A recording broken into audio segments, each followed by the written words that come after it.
kalau sudah sampai siswa terlibat atau apa pasti ada ya, di sekolah kan ada peraturannya. Oh gitu. Jadi peraturannya kalau misalkan ada pelanggaran yang kecil, tapi itu kan udah pelanggaran berat itu, sudah sampai ke sana. Dan alhamdulillah kalau di sekolah-sekolah negeri itu lebih aman ya Mas. Lebih aman. Iya, maaf kalau swasta bukannya apa ya, tapi kalau negeri mungkin lebih terkontrol atau apa ya? Ya, walaupun ada juga yang tidak ya, karena di tempat anak saya pun ya ada yang ikut geng atau apa itu ada. Tetap ada yang cerita. Kalau di tetap ada, tapi mungkin agak berbeda. Swasta lebih sangar mungkin. Mas Doni sebagai pegiat kebudayaan gitu. Kemudian pendidikan budaya seperti apa sih Mas yang harus diberikan kepada para siswa atau yang lewat jalur sekolahan itu Mas? Ya, kalau kita mungkin apa ya istilahnya membuat masukan tentang hal itu, saya kira sebetulnya apa yang dilakukan sekarang ini sudah baik ya, walaupun mungkin belum terlalu konsisten. Tapi memang bagaimana agar pendidikan seni budaya itu tidak hanya sekedar dari apa ya istilahnya, mohon maaf ya, jadi sekedar menghafal atau mungkin mengetahui oh ini lagu ini penciptanya ini misalnya seperti itu, atau mungkin kesenian itu ya itu kesenian ya kesenian. Gus Bini. Atau misalnya mungkin sekedar anak bisa gamelan, sekedar anak bisa mungkin main musik kayak gitu ya, tetapi harusnya lebih daripada itu karena ya bagaimana mengasah kepekaan, mengasah interaksi sosial, mengasah adab dan sopan santun itu sebetulnya juga bisa melalui seni budaya. Karena kalau misalnya kita belajar teater tradisional, belajar beksan, menari ya itu apa kemudian kesenian tradisional yang lain, itu bisa dipastikan anak-anak itu sudah punya kepekaan sosial yang lebih baik, rasa yang lebih baik gitu, seperti itu. Kalau selama ini? Ya selama ini ya sebetulnya mungkin ada, guru-guru yang bagus seperti Mas Heri misalnya, ada anak-anak memang bisa lebih baik gitu. Diajari gitu ya. Ya, tapi mungkin kan ada tapi yang belum udah masuk kurikulum belum Mas itu? Kalau Mas Heri mungkin sudah ya, tapi mungkin belum masih ya, belum masih mungkin. Teman-teman di taman siswa mungkin ada yang mungkin punya sari suara atau mungkin punya metode yang lebih intensif begitu. Tetapi pada intinya lebih daripada itu. Artinya kalau misalnya mungkin anaknya sendiri sinergi dengan orang tua, ya kemudian dengan pihak sekolah, kemudian anaknya juga aktif, misalnya bergiat di sanggar, bergiat di lingkungan sekitar, itu sudah otomatis dia akan terhindar dari hal-hal yang negatif. Karena dia belajar seni budaya itu juga dia belajar berbagai hal yang positif ya. Artinya menjadi budi pekertinya menjadi lebih baik. Mas, kalau di tempatnya gimana? Ya, jadi nyambung aja ya. Iya. Tadi kan disampaikan kalau anak-anak tersebut itu kalau diajarin seni, diajarin etika yang baik, bagaimana berkesenian yang baik, terus bagaimana di jiwanya itu dilatih supaya rasanya lebih peka, otomatis dia akan lebih sopan, lebih sama orang tua, lebih menghormati, terus juga sama temennya yang berbeda agama mungkin bisa saling toleransi, terus juga kalau misalkan terjadi perkelahian atau perbedaan pendapat bisa diselesaikan dengan baik, itu macam-macam itu bagian dari mereka akan berproses. Kalau belajar seni K-pop, TikTok, ini tidak ada itu biasanya. Kalau itu otomatis ya, nggak perlu harus ada masuk di kurikulum. Tapi itu otomatis semua dari siswa saya itu dari kelas 7, 8, 9 itu kalau ditanya, kalau kita sebagai guru harus bisa menyampaikan dengan bahasa mereka, kita juga harus mengenali yang namanya apa itu anime, ibu, bahasa gaul ya. Sekarang ya, jadi terus juga termasuk misalkan kalau kita di TikTok itu trennya lagi apa, coba kamu misalkan ada kan yang dihukum misalkan, apa bukan dihukum lah, kita mengekspresikan waktu itu pelajaran teater. Kemudian saya ngajarin teater juga, teater, seni rupa, seni musik. Waktu suruh maju terus suruh melakukan gerakan, itu juga ada yang gerakan parkour ini. Itu nggak masalah. Itu nggak apa-apa. Kalau dalam seni budaya nggak apa-apa. Dan kita juga kalau kelasnya rame karena berproses di seni budaya nggak masalah. Saya ingin menggali lebih dalam kepada Mas Doni. Mas Doni, kota Yogyakarta itu kan kota yang berbasiskan pada budaya. Ya. Jadi budaya, terutama budaya tradisional yang sangat luar biasa. Kemudian juga berkembang budaya. Nah, kemudian pertanyaan saya adalah gini Mas Doni, sebagai bagian budaya. Kalau Mas Doni melihat bagaimana sekarang ini kebudayaan tradisi kita, tradisional kita baik dalam berbagai bentuknya di sekolah-sekolah yang ada di Jogja loh Mas, apa dia sudah mulai luntur atau dia sudah mengalami apa gitu?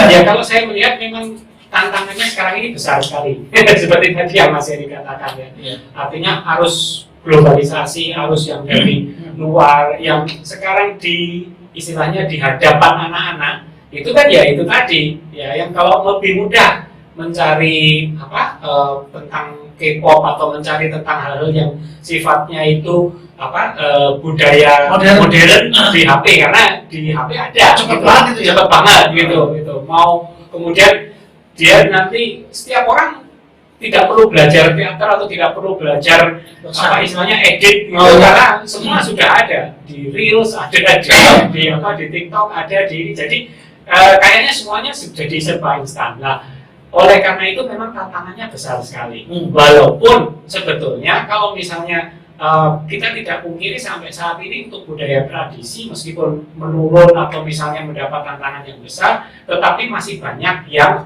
tetap berusaha untuk mengenalkan, belajar maupun tetap terus berusaha untuk itu menjadi satu dengan anak-anak kita gitu.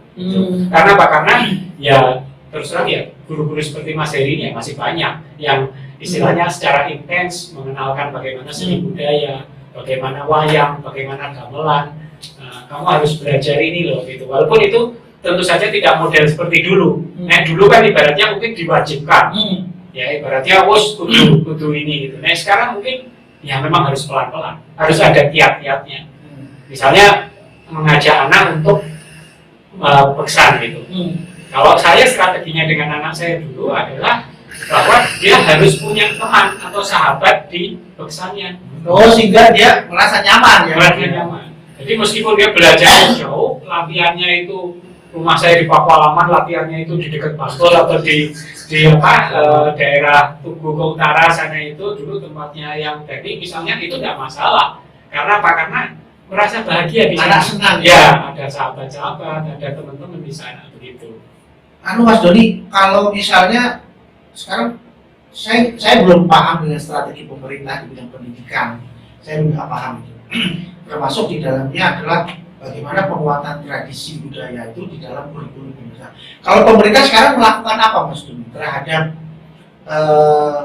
kegiatan seni budaya tradisi apa Mas? Kalau sekarang namanya malah kalau Merdeka Belajar di Kebudayaan ada nggak? Kalau saya malah nggak ngerti itu. Ada nggak Mas?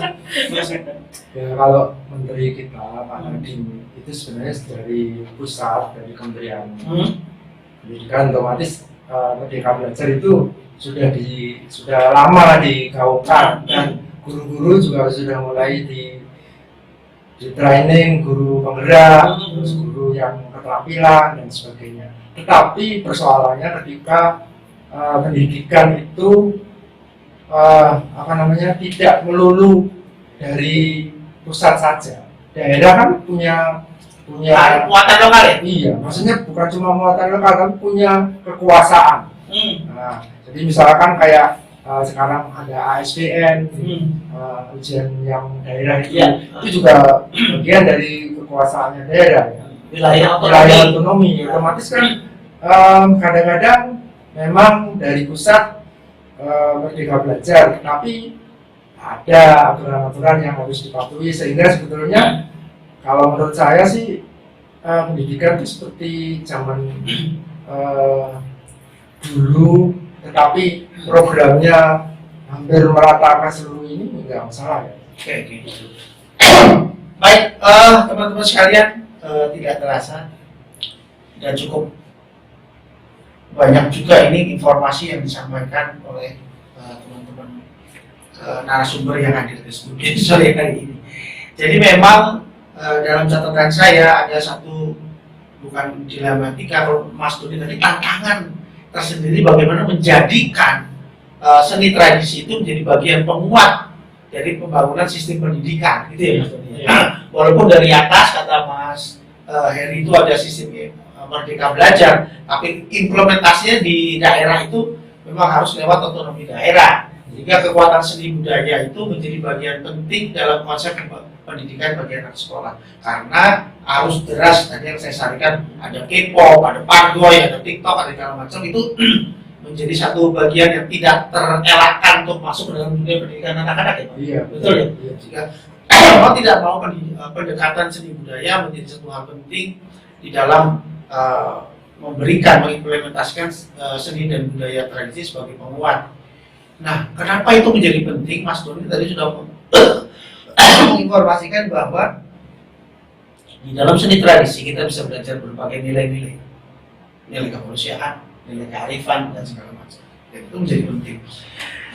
Ternyata ini juga menjadi bagian solusi dari menghindari atau mengurangi kejahatan yang dilakukan oleh anak-anak remaja atau dalam usia sekolah itu, karena mereka menjadi punya tambahan nilai kemanusiaan, kearifan dan segala macam. Saya pikir itu baik. Dan satu hal yang penting adalah bahwa selain sistem pendidikan, tadi kata kunci dari Mas Doni bahwa orang tua pun harus berbudaya. Terima kasih, sampai ketemu.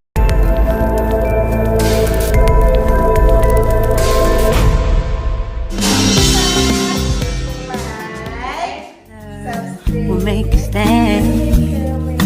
We've got to fight to find a way. Dare to fall to find out what to say. No more hate. Just admit that you Kudu manfaat. Ayo semangat. Jangan lupa like, share, komen, subscribe, dan pencet tanda lonceng. Komen ya guys, di sini di channel Heri Asmara. Tetap semangat ya guys. Semoga kita semua selalu dalam keadaan yang sehat, bersyukur, berbahagia, selalu istiqomah di jalan Allah Subhanahu wa taala. Amin ya robbal alamin.